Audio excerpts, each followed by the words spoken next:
सर्वांना नमस्कार. स्वागत आहे शब्द साधे आपल्या यूट्यूब चॅनलवर.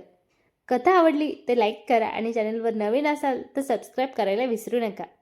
लग्नानंतरचे ते गोड दिवस या अगोदरचे 52 एपिसोड आपल्या शब्दसात या चॅनलवर अपलोड केलेले आहेत. कृपया ते जाऊन नक्की बघा. भाग 53. प्रियांशने तिच्याकडे रागाने बघितले. मुंबईचे तिकीट तर काढलेच नाही, परंतु तो आपल्या गाडीजवळ पाय आपटत येऊन उभा राहिला. प्रिया त्याच्याजवळ येऊन उभी राहिली आणि म्हणाली, असे कसे वाटतं? तुम्ही लहान मुलांसारखं सगळे बघत आहेत तुमच्याकडे. किती आनंद होत होता प्रिया मला. माझ्या पूर्ण मूडचा तू डिमूड केला आहे. मध्येच आता मामाचं नाव कशाला काढलं? काय हनीमूनला जायचं तुझ्यासोबत? असंच तिथे सुद्धा करशील माझ्यासोबत. आलो आहे त्या दिवसापासून मी बघत आहे, तू माझ्या मनाविरुद्ध वागत आहे. तो अगदी रागाने म्हणाला. आपल्याला सुख देण्यासाठी, आपल्याला आनंद देण्यासाठी आई एवढा मोठा प्लॅन करू शकता. आपण सगळं जुनं विसरून त्यांना आनंद देण्यासाठी काहीच नाही का करू शकत? तिने प्रियांचा हात दाबत त्याला प्रश्न विचारला. तिच्या या बोलण्यामुळे प्रियांच्या डोळ्यामध्ये पाणी आले. खरंच तू ग्रेट आहेस प्रिया. मी हा विचार सुद्धा केला नव्हता ग. तो तिच्याकडे अगदी प्रेमानं बघत म्हणाला. लोक बघत आहेत, प्लीज कंट्रोल करा स्वतःला, ती लाजत म्हणाली. प्रियांश ताबडतोब तिकडे पळत गेला आणि त्याने आपल्या आईसाठी मुंबईचे तिकीट काढले. ते तिकीट घेऊन आनंदाने प्रियाच्या हातावर ठेवले आणि म्हणाला, आता तर खुश आहेस ना? प्रियाने तिकीट बघितले आणि आनंदाने त्या तिकिटाची पप्पी घेतली आणि म्हणाली, आई, आता आमच्याबरोबर तुम्ही सुद्धा तुमच्या व्यक्तीसोबत आनंद व्यक्त करणार आहात, नवीन आठवणी बनवणार आहात. काश तर तिकिटाच्या जागी मी असतो. प्रियांश मुद्दाम तिला चिडवण्यासाठी म्हणाला. चला घरी, चला देते तुम्हाला सुद्धा. आपला खालचा ओठ चावत प्रिया म्हणाली. चल लगेच घरी जाऊया. झाली ना तुझी सगळी शॉपिंग? अजून काही घ्यायची बाकी तर राहिली नाही ना?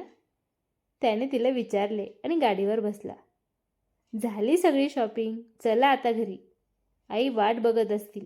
प्रिया गाडीवर बसली आणि त्याच्या खांद्यावर हात ठेवत म्हणाली. घरी आल्यानंतर हनीमूनचे तिकीट, हॉटेल या सर्व गोष्टी प्रियांश आपल्या आईला सांगू लागला. मुंबईची तिकीट काढले आहे, मामाच्या घरी जायचे आहे, असे मात्र त्याने काहीच आईला सांगितले नव्हते. आई, आम्ही तर तिकडे निघून जाणार. तू इकडे एकटी काय करणार आहेस? त्याने मुद्दाम आपल्या आईला विचारले. तुमची वाट बघत बसेल इथेच ओट्यावर, आई म्हणाली. प्रिया किचनच्या दरवाजामध्ये उभी राहिली आणि आपल्या सासूबाईंच्या चेहऱ्याकडे, त्यांच्या चेहऱ्यावरील ते आनंदाकडे बघत तिला काहीतरी सांगायचे होते. पण प्रियांशने जर ती गोष्ट सांगितली तर अजून जास्त मज्जा येईल, म्हणून ती शांतच बसली आणि प्रियांच्या बोलण्याची वाट पाहू लागली.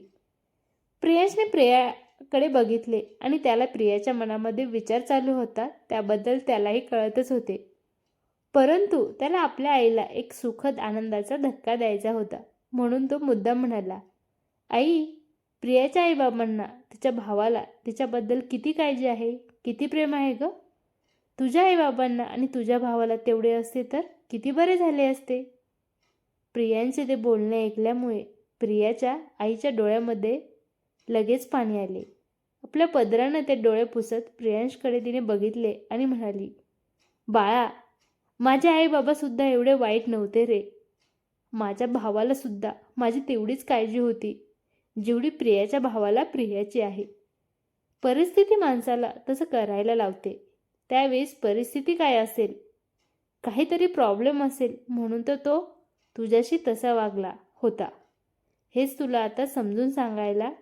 आज तुझं वय आहे, त्यावेळेस तुझं वय खरंच तेवढं नव्हतं. तू गैरसमज करून घेतला आहेस मामाबद्दल. मामाला स्वतःचा संसार होता, त्याचंही त्याच वेळेस नवीन लग्न झालेलं होतं. जबाबदारी होती त्याच्यावर सुद्धा. त्याची चूक झाली आहे, मी मान्य करते, म्हणून आपण त्याला कायमस्वरूपी तोडू शकत नाही.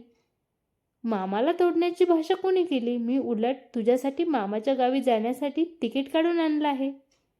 आम्ही तिकडे गोव्याला जाणार आहोत आणि तू मुंबईला जाणार आहे. ते तिकीट आईला दाखवत प्रियांश म्हणाला. प्रियांची आई प्रियांशला आनंदाने बघितले व तिला लगेच कळले की हे सर्व प्रियानेच करून आणले आहे. फक्त प्रियांश त्याचं क्रेडिट घेत आहे. ती पळत प्रियाकडे गेली आणि तिला आपल्या मिठीत घेत म्हणाली, शेवटी तू करूनच दाखवलं. प्रियांश आश्चर्याने आपल्या आईकडे आणि प्रियाकडे बघत होता. प्रिया, तू खूपच चांगली आहेस. इतके वर्ष झाले माझ्या मुलीसुद्धा प्रियांच्या मनातील विचार बदलू शकल्या नाही आणि तू अगदी लग्न होऊन 15 दिवसांमध्येच त्याला फार बदलून टाकले आहेस. कसे धन्यवाद मानू मला खरंच कळतच नाही. प्रियाची आई तिला हात जोडत म्हणाली, आई काहीच नाही हो. प्रियांशला प्रेमाने सांगितलं तर तो सगळं करतो, परंतु काही गोष्टी त्याला आपल्याकडून अपेक्षित असतात तशा कराव्या लागतात आणि काही गोष्टी मग आपल्या मनासारख्या तो करतो. प्रिया म्हणाली, कुणी शिकवले ग तुला हे असं सगळं? प्रियांच्या आईने विचारले. माझ्या आईने शिकवले आहे. एकत्र कुटुंब कसे करायचे, त्यांना एकत्र कसे ठेवायचे, घरातील सर्व व्यक्तींच्या मर्जी कशी जिंकायची. माझ्या आईने मला सगळं सांगितलं आहे. काहीतरी आपल्या आईची आठवण आली आणि म्हणून ती सांगू लागली. तुमचं एकत्र कुटुंब म्हणजे मला तर फक्त 4च व्यक्ती तुमच्या घरात दिसले होते. प्रियांच्या आईने आश्चर्याने विचारले. नाही आई, पहिल्यांदा आमच्या घरी जवळजवळ 30-35 लोक एकत्र राहत होतो. ते नंतर माझे काकू आणि माझ्या आईमध्ये भांडण झाल्यानंतर सर्व घर परिवार तुटला. पण त्याआधी मात्र मला माझी आजी आजोबा, माझे आई बाबा आणि माझे 3 काका आणि त्यांच्या बायका आजही आठवतात. एवढा मोठा परिवार होता आमचा. प्रिया प्रियांच्या आईला सांगू लागली. आजही केलं ना तू तेच, कुणीच करू शकणार नव्हतं. प्रियांची आई म्हणाली. चला मग आता तुम्हालाही तुमच्या भावाच्या घरी जायचं आहे. मग तुमच्या सामानाची तयारी करावी लागेल. तुमच्या साड्यांना प्रेस करून ठेवते. ब्लाऊज सर्व व्यवस्थित काढून ठेवा. मी सर्वांना छान स्वच्छ धुवून प्रेस करून देते. तुमची बॅग आपण आत्तापासून भरून ठेवूया. प्रिया अगदी उत्साहाने म्हणाली. अजून वेळ आहे ग त्याला. प्रियांची आई म्हणाली. आपण असंच म्हणतो आणि आपल्याला गावाला जायचं ते दिवस भरकन येऊन जातो आणि मग आपली फार फजिती होते. म्हणून आपण जे जे आठवले ते बागेमध्ये टाकत राहायचं, म्हणजे कोणतीच वस्तू आपण विसरणार नाही. प्रिया म्हणाली. आई, आम्ही तुमचे तिकीट काढून ठेवलेले आहे. तुम्हाला हवं तितके दिवस तिकडे राहा आणि पुन्हा इकडे यायची इच्छा झाली की लगेच मला फोनवरती तुम्ही तसं सांगा. मी पुन्हा तुम्हाला तिकीट तिकडून इकडे यायचे सुद्धा काढून पाठवून देईल मोबाईलवरती. घाबरू नका. किंवा मी स्वतः तुम्हाला तिकडे मुंबईला येऊन मामांना सुद्धा भेटेल आणि पुन्हा आपण घरी सुखरूप वापस येऊ. प्रिया अगदी नम्रपणे सासूला म्हणाली. ठीक आहे, तू म्हणशील तसंच होईल. प्रियाचे बोलणे ऐकल्यानंतर प्रियांची आई तात्काळ उठली आणि आपल्या खोलीमध्ये जाऊन चांगल्या चांगल्या साड्या आणि त्यावरती मॅचिंग ब्लाऊज शिवलेले आहेत किंवा नाही ते नीट बघू लागली. प्रिया आई काही ब्लाऊज पीस बाजूला काढत म्हणाली. प्रियांश सुट्ट्या घेऊन आलेला आहे की सुट्ट्या घेण्यासाठी तो गावाला जाणार आहे आणि त्यानंतर मग तुम्ही जाणार आहात? काही सांगितलं का त्याने तुला? बघा ना, गोव्याला जायचा प्रोग्रॅम अचानक ठरलेला आहे, त्यामुळे त्यांनी सुट्ट्या घेतलेल्या नव्हत्या. आता ते पहिल्यांदा सुट्ट्या घेण्यासाठी तिकडे जातील. सुट्टी घेऊन आल्यानंतर आम्ही तुम्हाला पहिल्यांदा मुंबईला पोहोचवण्यासाठी जाऊ रेल्वे स्टेशनवर आणि त्यानंतर दुसऱ्या दिवशी मग आम्ही सुद्धा गोव्याला जाण्याची तयारी करू. प्रिया त्या साड्यांना बघत म्हणाली. तुला आवडली असेल एखादी साडी तर घे, प्रियांची आई म्हणाली. आई, गोव्याला जाताना मी साडी घालणार नाही. मी माझ्या भावाला काही कपडे मागवले आहे. माझ्या घरी लग्नाच्या आधी मी वापरायची ते ड्रेस मी गोव्याला घालून जाणार आहे. प्रिया अगदी उत्साहात म्हणाली. प्रियांची आई अगदी आनंदानं तिच्याकडे बघत म्हणाली. अगं, गोव्यालाच काय, तुला हवं ते कपडे तू इथे सुद्धा घालू शकते.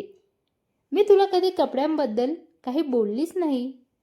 मला काय, माझ्या मुलींना सुद्धा तसं गावंढळासारखं तू साडी घालून राहते ते आवडत नाही, परंतु आम्ही तुला कधी काही बोललोच नाही.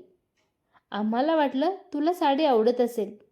मला साडीसुद्धा आवडते आणि साडी काय, ड्रेस वगैरे वेळेनुसार, परिस्थितीनुसार, कुठे बाहेर जाण्यासाठी काहीतरी स्पेशल म्हणून नवनवीन कपडे परिधान करणे मला आवडतं. असं मला एक स्पेशल हेच घालायचं आहे, तेच परिधान करायचं आहे, असं काही नाही. प्रिया अगदी सहज बोलून गेली. झालं का तुमच्या दोघींचं सुरू?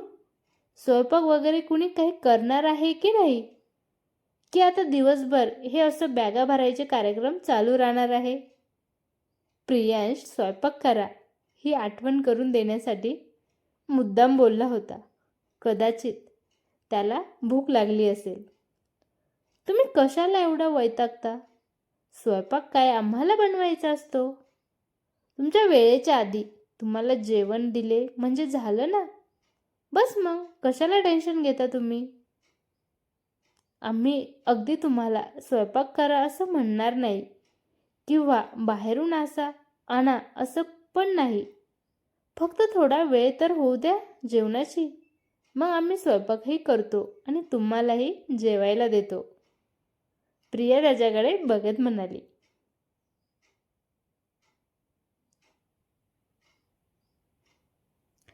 कशी वाटली कथा?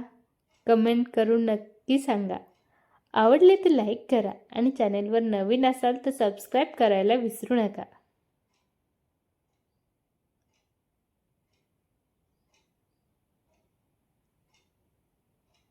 धन्यवाद.